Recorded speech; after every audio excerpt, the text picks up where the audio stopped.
Tahun 1962, Amerika Serikat berdiri di tepi jurang. Di balik gemerlap demokrasi, konflik tersembunyi membara antara para jenderal, presiden dan badan intelijen yang merasa lebih berkuasa dari siapapun. Dunia tahu tentang Perang Dingin, tapi dunia tidak tahu bahwa saat itu sebuah dokumen rahasia lahir. Dokumen itu berisi skenario pengkhianatan, tipu muslihat, dan rencana pengorbanan rakyat Amerika sendiri oleh pemimpin militer sendiri. Namanya Operasi Northwoods. Ini bukan cerita fiksi, ini adalah rencana resmi yang ditulis oleh Joint Chiefs of Staff pimpinan tertinggi militer Amerika.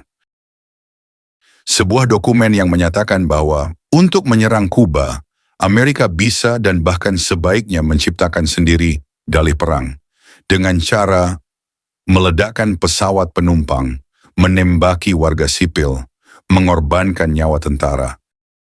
Dan semua itu akan disalahkan kepada Fidel Castro. Semua itu akan dianggap pembalasan. Operasi Northwoods lahir di tengah trauma. Kegagalan invasi Teluk Babi membuat Amerika merasa dipermalukan. CIA yang kala itu punya kekuasaan hampir seperti negara dalam negara, marah. Militer frustasi. Dan publik mulai bertanya apakah Kennedy cukup kuat memimpin. Jawaban dari Pentagon adalah, kita butuh alasan untuk perang. Kalau alasan itu tidak ada, maka kita buat. Apapun caranya. Salah satu rencana, mengganti pesawat sipil dengan replika, mengisinya dengan boneka, dan meledakkannya di udara. Lalu mengumumkan bahwa Kuba menembak jatuh pesawat penuh warga sipil. Dalam dokumen asli, yang kini bisa dibaca publik tertulis, kita bisa mengembangkan kampanye teror komunis Kuba di daerah Miami, di kota-kota lain di Florida, dan bahkan di Washington. Ini bukan perang. Ini pertunjukan. Kita membayangkan negara melindungi rakyatnya. Tapi bagaimana jika negara justru mengorbankan rakyat untuk mencapai tujuan politiknya? Di tahun 1962, militer Amerika secara aktif menyusun bagaimana menipu presidennya sendiri, menipu rakyat, menipu dunia, dalam rangka membuka pintu invasi. Dokumen Operasi Northwoods terdiri dari lebih dari selusin skenario, dari penyusupan hingga terorisme yang dipentaskan. Ada rencana meledakkan kapal ANRS dan menyalahkan kapal Kuba.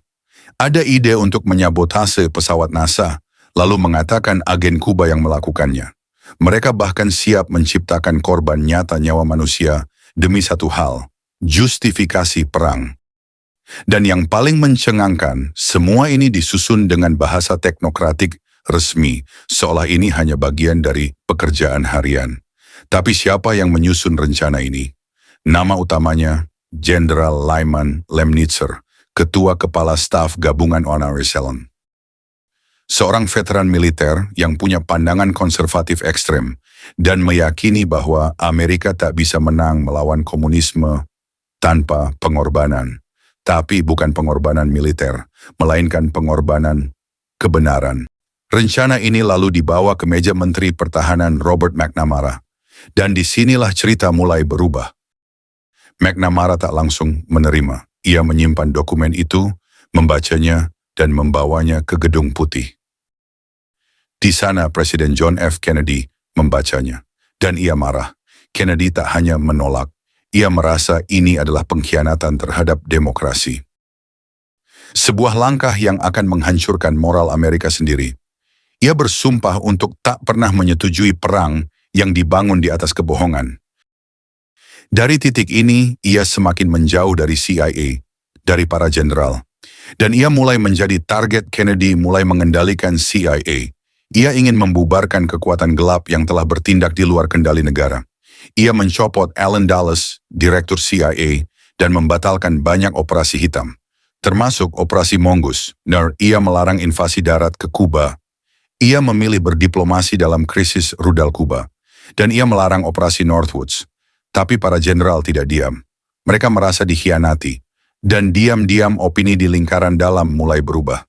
Mereka melihat Kennedy bukan lagi sebagai pemimpin negara, tapi sebagai ancaman bagi status quo. Dan lalu, pada 22 November 1963, John F. Kennedy ditembak di Dallas. Dunia membeku. Rakyat menangis dan dunia mulai bertanya, siapa yang membunuh Presiden Amerika? Apakah benar Lee Harvey Oswald, seorang pembelot yang sempat tinggal di Uni Soviet? Atau ada dalang yang jauh lebih besar? Oswald membingungkan. Ia pro-Kuba, tapi juga punya hubungan dengan CIA. Ia bekerja sendiri, katanya. Tapi mengapa ia dibunuh sehari kemudian oleh Jack Ruby, seorang pemilik klub malam dengan koneksi ke mafia? Apakah ia dibungkam? Banyak dokumen tentang JFK tetap dirahasiakan hingga hari ini. Bahkan di era Presiden Trump dan Biden, sebagian dokumen CIA dan FBI soal pembunuhan JFK masih dikunci. Mengapa? Apa yang mereka sembunyikan? Saat dokumen operasi Northwoods dirilis ke publik tahun 1997 melalui Freedom of Information Act, dunia terguncang. Apa yang dulu dianggap teori gila, kini terbukti nyata. Pemerintah memang pernah menyusun rencana membunuh warga negaranya sendiri. Lalu siapa yang bisa percaya bahwa mereka tak bisa membunuh presidennya sendiri? Kita bukan sedang berbicara fiksi ilmiah. Semua ini tercatat, termasuk memo-memo asli dari Pentagon yang menggambarkan detail operasi, target-target sipil, dan metode manipulasi media. Dokumen ini bukan bocoran anonim, tapi berasal langsung dari Arsip Keamanan Nasional Amerika Serikat. Teori muncul dari Oliver Stone hingga James Bamford, menyebutkan bahwa penolakan Kennedy terhadap Northwoods adalah salah satu alasan mengapa ia harus disingkirkan.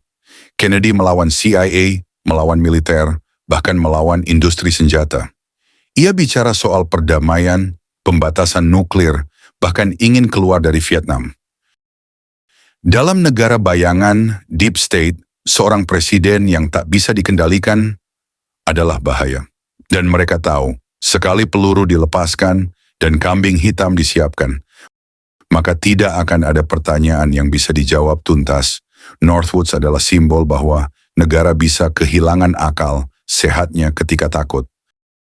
Tapi juga bahwa kebenaran bisa terkubur bertahun-tahun di balik stempel rahasia.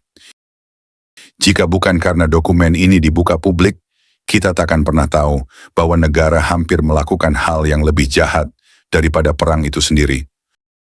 Menipu rakyatnya untuk membunuh rakyatnya. Apakah Northwoods dan kematian Kennedy berkaitan? Tak ada bukti absolut. Tapi bayangkan, jenderal menyusun skenario teror terhadap rakyat, presiden menolak, lalu presiden ditembak. Dan bukti-bukti pembunuhan hingga hari ini masih disembunyikan. Ini bukan teori konspirasi. Ini adalah sejarah yang lebih gelap dari yang pernah Anda bayangkan.